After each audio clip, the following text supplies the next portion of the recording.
Welcome to the Gorgeous Gray podcast. I am Nicoles Scott, your host, registered holistic nutritionist, rest mindset coach, author of the Gorgeous Gray movement, and the co-creator of the Menopause Reset program.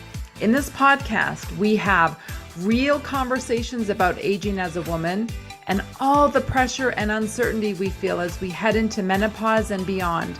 Let's face it, aging is not an easy conversation to have. But I say it's time to talk about the messy middle and offer hope when we feel like giving up on ourselves.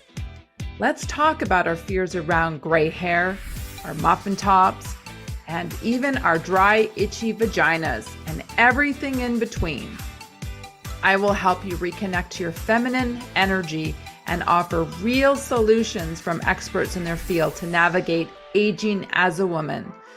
I believe we, as women, deserve to shine even brighter in this next chapter of life.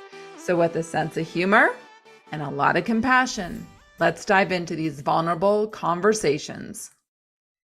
Hello, beautiful, gorgeous, gray hair women. How are you? Another episode ahead with one of my besties, Melissa Hyde. Thanks, Melissa, for joining. Oh, you're so welcome. I'm so excited to be here. This is so fun. So in this episode, what you can expect is a conversation around movement and exercise in menopause and beyond. We're going to talk about what does it look like? What could it look like? Why is it important for different types of movement and exercise, and moving based on your season of adrenal health. So we're going to dive into that conversation. So you'll really want to get a pen and a paper and take some good notes, because I think this is going to rattle a lot of you and have a lot of aha moments of like, holy cow, I had no idea.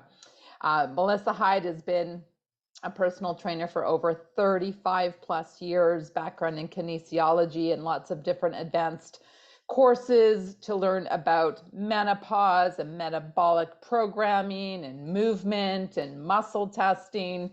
She is the expert to understand this importance of menopause and beyond. So Melissa, let's jump in first to have a conversation though about your story. You're a few years older than me, but you didn't even remember the whole I'm in menopause because it was so easy for you. But let's talk to what's inspired you to kind of land in this space of educating women in menopause. So how I got to where I am now is I got frustrated when I did start noticing some things. Like, I'll never forget. It was like yesterday. I was sitting at my desk and all of a sudden this thing was hanging over my pants, and it literally felt like it was overnight. I went to bed and I was fine. The next morning I have this muffin top and I thought, that's weird. And then I thought, okay, let's get honest, Melissa. You haven't been working out as much as you usually do. And I thought, okay, I'll get back to that, what I usually did. And then this is the worst story. I can't believe I'm going to share this. I was teaching a paddleboard yoga class. I was doing it as a fun fundraiser at my lake. And so somebody was videoing, and then they sent me photos after. And one of the photos they sent me was directly like facing my face. And I had my arms up in the air. Oh, sorry, no, it was sideways. My arms were up in the air like this, and I was sitting in a V. And all I could see was this arm. It's better now, thankfully, as I share this here. But honestly, it felt like it was hanging down to here. It was awful. It was the biggest set of bat wings I had ever seen.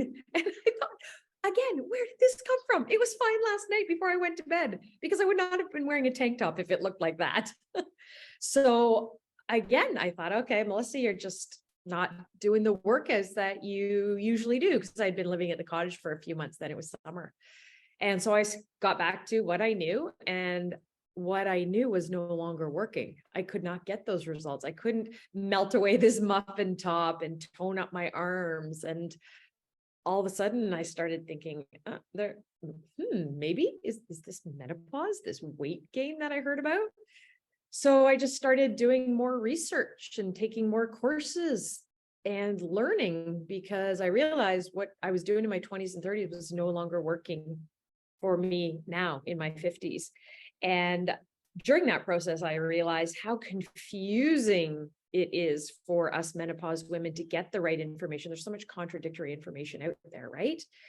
And once I got great results, I just knew, oh my gosh, I need to share this with other women to save them hundreds of hours and tens of thousands of dollars so that they could get results, literally get their life back again. That's awesome. So I know that you are the co-creator of the Menopause Reset, a program that you and I developed last year through your lessons, learnings, mine too, and then we kind of put this amazing program together. So maybe we can dive in a little bit. And I know we're going to talk about movement. We're getting there into the conversation because what can you tell our audience how you coach women when it comes to the type of movement that they should be in when it comes to their adrenal health? What does that look like? Right? That is the key right there. And most women don't know that. We still believe, oh, I got to work out harder. Like what I was thinking, oh, I got to do more. I wasn't doing what I was doing before. And that's actually not correct at all. First and foremost, which is of utmost importance, is knowing the health of your adrenals. If your adrenals are tanked from, generally it's from stress leading up to reaching menopause, then you have no business doing intense exercise whatsoever. The type of exercise you should be doing is gentle movement, walking, gentle yoga, no Ashtanga yoga, maybe swimming, totally listening to your body and allowing your body to heal your adrenals. So you need to know that first and foremost. And the easiest way that will give you an indication if your adrenals are like that is your level of energy. If you can barely wake up in the morning and you are exhausted throughout your day, then you know exercise, intense exercise is not your friend right now. Chances are your adrenals are needing a lot of love and support. And then if you're not like that and you're feeling okay, like I was, then you need to do more strength training. You really need to focus on lifting heavy stuff and forgetting about these long bouts of cardio. Those aren't your friend anymore at this stage of life. Yeah. And so that was me. I mean, I ended up, in our program, we divided into level 1 and level 2. So in order for me to kind of drop my 25 pounds of menopause weight, I ended up having to do level 1. Just like you were saying, Melissa, I was burnt out, especially with the stress of COVID. And then through that time of COVID, I also went into menopause. So the stress of, of that season for a lot of us women, was very easy for a lot of us to put. And so I remember it was like shocking to me to go, what, I'm not going to the gym 6 times a week. I'm not doing the heavy cardio classes. And it was hard for me, really hard for me to transition into that. And so I really had to have like a conversation with myself, like, Nicole, just trust the experts that are coaching you, that you got this, that you can move your body, you can still release the weight. And I was so surprised that in like 8 weeks, I lost most of that weight just by like no more than 45 minutes of like walking, or let's say playing golf, but gentle movement. So that was like a big aha for me. Now, how about, Melissa, like someone like yourself, where I know you went into, that season for you where you're like, I don't have adrenal fatigue. I am ready to lift. Let's talk about that woman. Where does she start when it comes to like, I have the energy, I just don't know what to do? So you got to start wherever you're at, because even if you feel really good, then you got to take into account, well, what have you been doing up till now? So if exercising is new for you, then you've got to start there, and you start slowly and build up the quantity of weight that you're lifting and the quantity of reps that you're doing. You can't just jump in and think that you're going to make up for lost time. You'll just end up doing more damage than good and being really sore. And then you still do need to listen to yourself, because just like you said, I felt really guilty going from working out 6, sometimes 7 times per week to a maximum of 4 times of doing actual strength training. I felt like I was being lazy. Come on, let's do it. Like, what's wrong? But you have to tune into your body now and realize, you know what? I don't need to work out that many times per week, but I do need to move my body every day.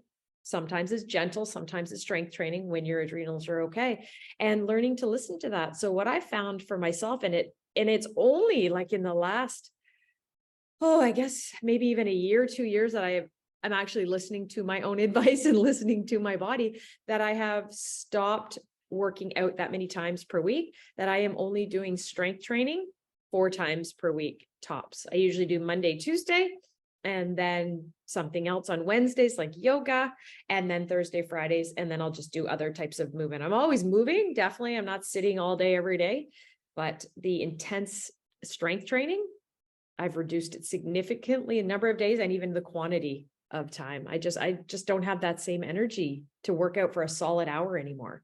And the crazy thing is, I'm getting better results than ever. Like, I think I know I feel better, and I think I look better than I did in my 30s and 40s. So yeah. Yeah, well, it's we've been in Mexico together here and been watching and witnessing, like, your own transformation of taking care of your body and doing things differently. And we were looking at your pants or your shorts the other day, and I'm like, "Oh, you girl, those are way too big. They're just No, hanging on you." So I it's love more of them. the inches. Like, it's probably the tiniest that I have seen you in years. Yeah. And who was to think that, like, when women go into their, mid 50s and beyond, we think usually that's not the case, but you're shrinking, but Mhm. still keeping your muscle mass. So let's dive into that conversation about muscle mass. And yes, Mhm. we do lose muscle mass when we get older.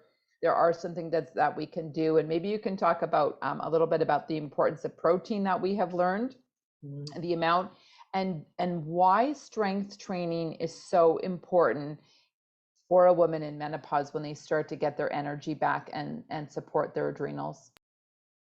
Yeah, it is utmost important because, as you said, we do lose muscle mass. It's called sarcopenia naturally as we age, if we aren't doing anything about it. And that's usually when it happens, is because of reduced movement and then just the natural part of aging. But we can stop that or even reverse it by doing strength training, because then we can build muscle.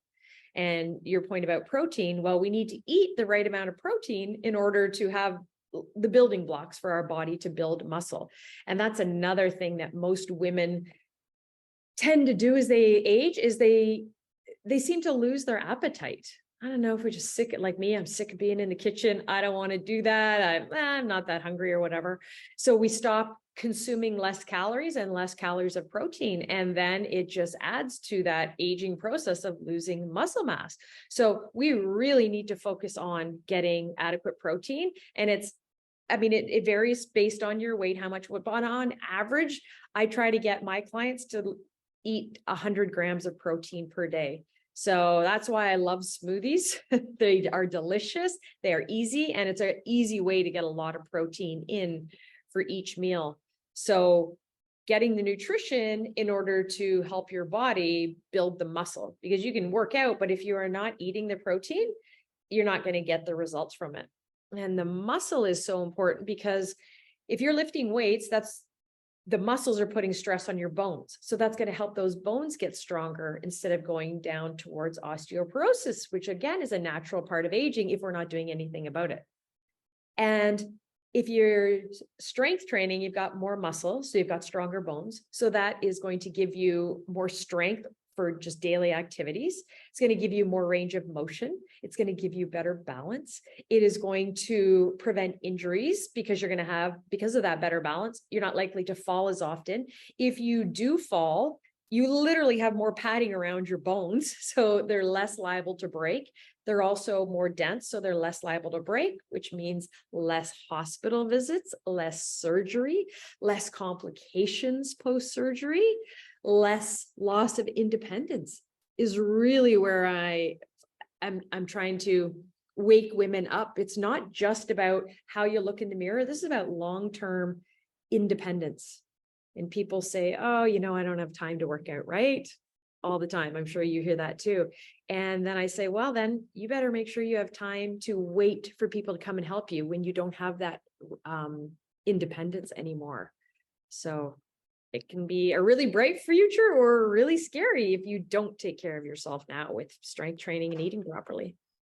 Yeah, well, I'm so grateful that, since last year, it's been about a year, kind of worked on my adrenals and then got to a place where I slowly, gradually started to lift weights again. And you've been here with me in the gym, and it's been so eye-opening is that the strength has been building up, that I can like literally do a chin up with some help of an elastic. And I didn't Yeah. realize that that was such a big deal. I was starting to take advantage of the skill set of being able to do that until a friend came and attempted it, and she couldn't even do one. Right. And I was like, oh, wow, I actually am strong. I needed to see that for myself to realize, wow, I can do 10. And she couldn't even do one.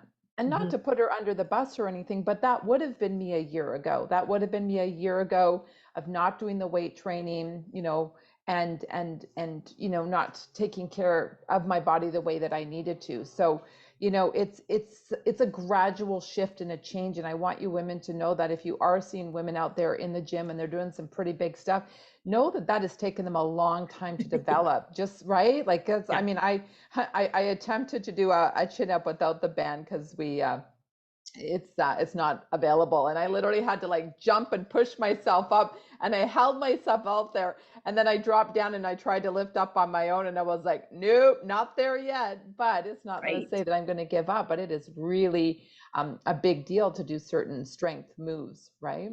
Right. Because how often do women do pull-ups? Men just generally have more upper body strength, right? And they'll do them more often in the gym. But if a woman is not actually doing that particular movement, like when do we do anything to pull ourselves up like that? Never. So we need to strengthen those. And it's not just that motion, it strengthens so much else in our body just for overall movement. So yeah, and it just slowly fades as we get older. The strength just slowly disappears to the point where, oh my gosh, I can't do a pull-up anymore or a push-up. Yeah. Right. So yeah, Yeah. we don't feel it. So we don't notice it until you try to do one. And then you think, holy moly. Yeah. So There's important. a gal on Instagram, Train with Joan, down in Mexico, that I've been following now for just about a year. She wrote a book, and you can follow her on Instagram. But what I love about her is she's 77 years old, and she is ripped and fit, and she showcases her lifting. And I swear to God that she would kick my ass in any gym at 77. Yeah. And at 70 years old is when she made a decision with her health, with her habits, and being obese, and not being very healthy. She just made a decision, and that was at the age of 70, to say, I am no longer okay with where I am headed. And Yep. so to know that at 70 years old she made a decision to make a transformation. So my message is, you're never too old That's right. to Never. make changes. Do you want to talk a little bit about that? Because I know we got quite a age diversity in our menopause reset, and we're starting to see some pretty profound changes in our program, and also with your beautiful exercise program that you have embedded into the menopause reset. Do you want to talk about that? Yeah, you're right. That pretty much sums it all up. You are never too old to get healthier. You can think of it that way, right? You're never too old. It's never too late. You're never too far gone in order to improve. And as they say, aging is just a natural thing. Or wait a second, no, getting older is a natural thing, but aging is optional.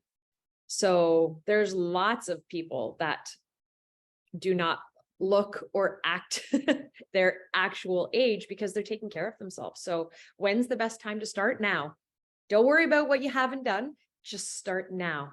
Move your body appropriately based on your hormones and what you're capable of right now. It's all good. Just start. And if you are new to exercise, please, please start with a personal trainer who's qualified to help you with that. Don't watch somebody else in the gym. You never know why they're doing something or if they're even doing it properly, because it's all about physics, right? Force being applied to your joint. So make sure you're starting safely so that you can continue to progress and not get slowed down by an injury or anything like that.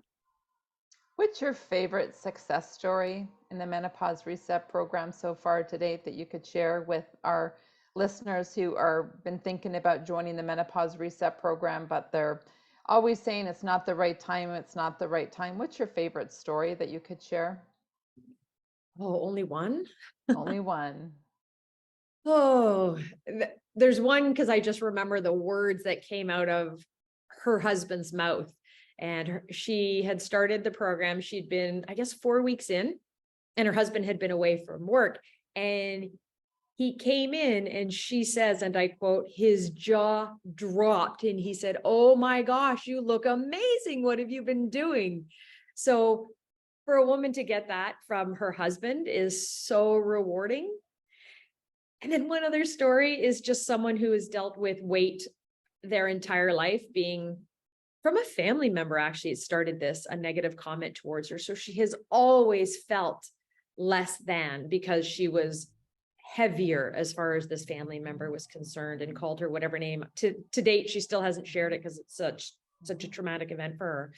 And for her to say to me, and I was just talking to her about this on the weekend, that she finally, that word is not bothering her anymore. She is seeing a different girl in the mirror and realizing that was that family member's issue, not hers. And for the first time in her life since being that young child, she feels good about herself.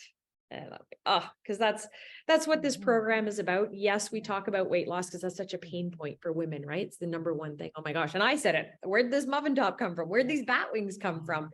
Because it's something we can see and it's embarrassing. But it changes them psychologically to how they feel about themselves and what they're seeing in the mirror. And it's just worth its weight in gold. It's literally life-changing for them. So yes. So amazing. So let's talk a little bit about what's next. There's a woman listening. She's like, okay, I think I'm ready to work with you. I think I'm ready to do the Menopause Reset. So Menopause Reset is still open. So we are kind of halfway through, but we are still signing women up. They're still coming in and they're just catching up, and they just will obviously stick with it longer than when we close it off. So you can still join, which is great. But or they can decide to join in September, which is our next one, and the wait list will start up there. But there's also this other opportunity, and Melissa and I, we get requests very frequently on social that they want to join, they want to start right from the beginning, or they want to have some hand holding. So tell the woman that is interested in getting started, but they want to do more one-on-one work, what can you offer them? And maybe let them know where they can find you on social, so they can at least reach out to you and have a conversation about if there's a good partnership there to get going. Yeah, conversation is really where it's at. So I can understand their needs and where their struggles and what have they tried so far, and share how I can help them, give them. I do a free 1-hour consultation so they can have tons of tips to help them soothe some of those symptoms and get their life back, right? And then if it's a fit, because I want to help everyone, but I can only help the people that want the help and are willing to do the work, right? I don't have a magic pill. There is no such thing. I don't have a magic wand to wave. So I'm all in if they're all in. And if that's what somebody is ready to commit to, then I do a condensed version, if you will. Condensed because when it's one-on-one, you can cover more information. And I offer 3 one-on-one coaching sessions with them, set them up with the right exercise program, the right eating program based on where they're at in their menopause journey. We dive into the emotional side as well, because you can eat all the right foods at the right time and exercise and all that stuff. But if you have emotional trauma, and for anybody listening, we all have it. If you had a childhood, you have trauma, as I have learned from my years of training.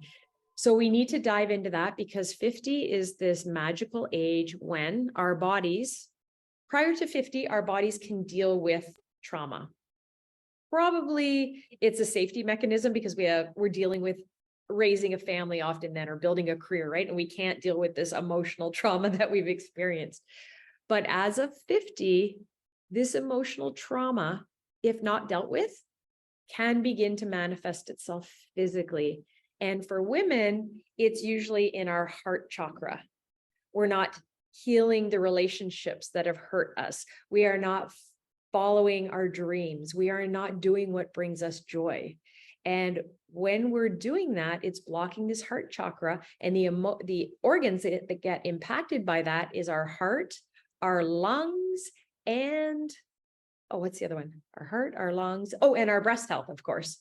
So it can then manifest into heart issues, which is exasperated because of our drop in estrogen, which impacts our heart health, and then our breast health as well. So it is so important that we soothe these emotions. And I cover that a lot throughout there. So yeah, we cover a lot with women. Love doing it. It's so great. So yeah, if they want to reach me, I know to put my email is probably the best way. They can reach out to me and we can set up a time to just hop on a Zoom call and chat and share. And that's great. So we'll put that information in the podcast below where you will be able to get a hold of Melissa. We'll also have her Instagram handle. What is your Instagram handle if they want to start to follow you?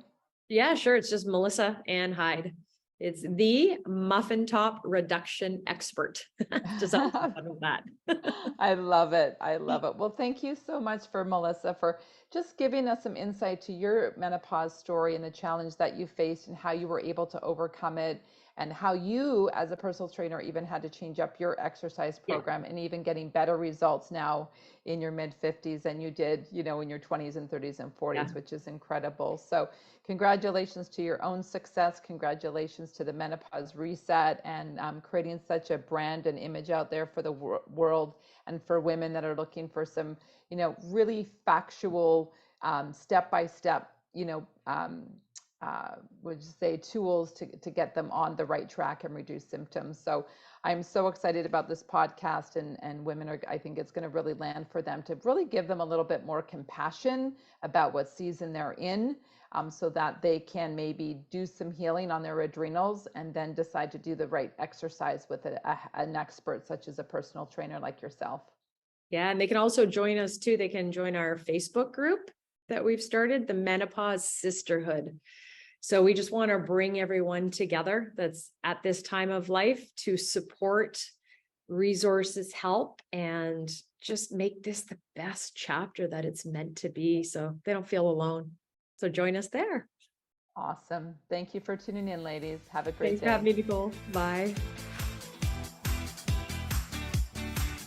I want to say thank you for listening to today's episode. If this message landed for you, make sure to leave a review and tag me, Nicole Scott at Gorgeous Gray Movement, and make sure to share with your friends. You can head over to my free Facebook community, Gorgeous Gray Movement, or subscribe to my YouTube channel for more inspiring interviews. If you are still struggling and need additional support, you can take a look at my website, nicolescott.ca, and learn more about my new Menopause Reset program that I'm so excited for. Until next time, ladies, be well and own your sparkle.